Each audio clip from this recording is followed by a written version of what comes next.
Hello, this is Yayoi Kusama, covered everything in dots and wasn't sorry.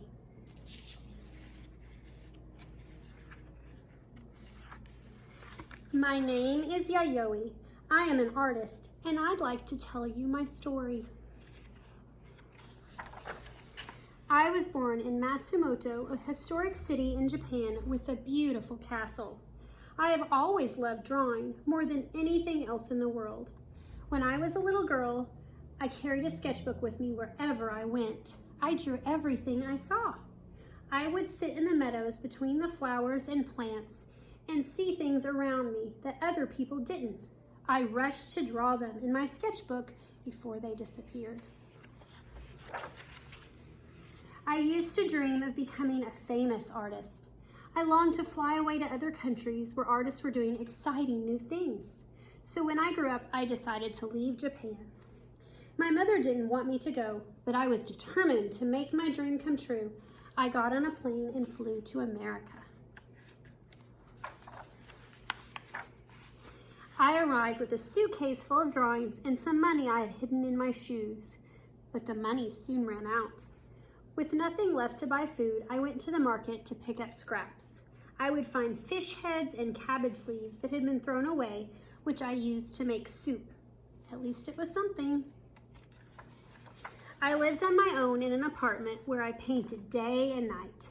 I painted hundreds and hundreds of dots onto large canvases. The dots often came off the pictures and ended up on my dress, table, and walls. But I wasn't sorry. Each dot was part of thousands of others. They made me feel like I was a single dot that was part of an infinite universe. I was making lots of paintings, but I was poor and alone. One day, an elegant lady came knocking on my door. Her name was Georgia O'Keeffe, and she was a famous American painter. I had written her a letter asking for her advice on how to become a successful artist. She wanted to know how I was and offered to help me sell my artwork. She introduced me to her art dealer, who immediately bought one of my paintings. Wow! I continued to paint a lot of pictures, and soon I was ready to put on my first solo exhibition in New York City. It was a success. I had more and more exhibitions and more ideas for new works. I made soft cushioned shapes, which I used to fill rooms, boots, and shoes, and cover couches, armchairs, and hats. I covered bags and dresses with dried pasta and filled rooms with glittering balls and lights. I created mirrored rooms which reflected everything over and over again. I also organized performances that I called happenings, where I covered people's bodies with dots. It was a pretty daring thing to do at the time. My art was starting to get noticed and written about in newspapers, so I decided to try to change the world for the better.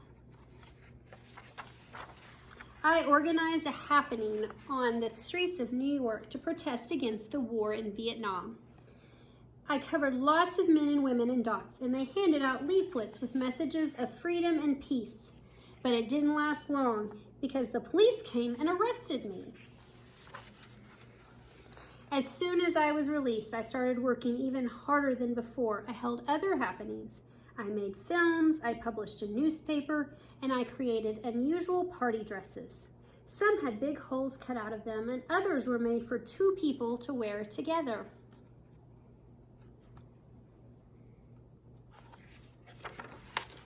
I even made a huge dress that could be worn by as many as 25 people at the same time. That doesn't sound very comfortable. I loved creating all of this new experimental art, but there came a time when I had to stop because I became unwell. I left New York and went back to Japan to get better. Back at home, I saw the beautiful mountains and the cherry trees in bloom, but a lot of things had changed since I left. The meadows and streams that used to inspire me to draw had been built over, and the cities were filled with smog. This made me sad. Then one day it snowed. The snow covered everything and transformed the landscape, turning it into something pure and beautiful, just how I remembered it from when I was a little girl. See all that snow? I found a studio near the hospital I was staying in and started working. Creating art made me feel better. I also began writing. I would paint during the day and write at night. Although I miss New York, I decided to stay in Japan. It's where I still live today, and I still work non-stop, making paintings, writing books, and designing clothes and other objects. And the other thing I love to make is pumpkins. I've always loved pumpkins with their beautiful shape and sweetness, and I want to show all the love I feel for them through my art. I also like to cover them in, you guessed it, dots. You won't believe it, but I picked up a pumpkin when I was a child and it talked to me. My artworks have become really famous and you can see them in many different art galleries and museums around the world. My dream has come true. Okay, this is a little bit more about her. The end.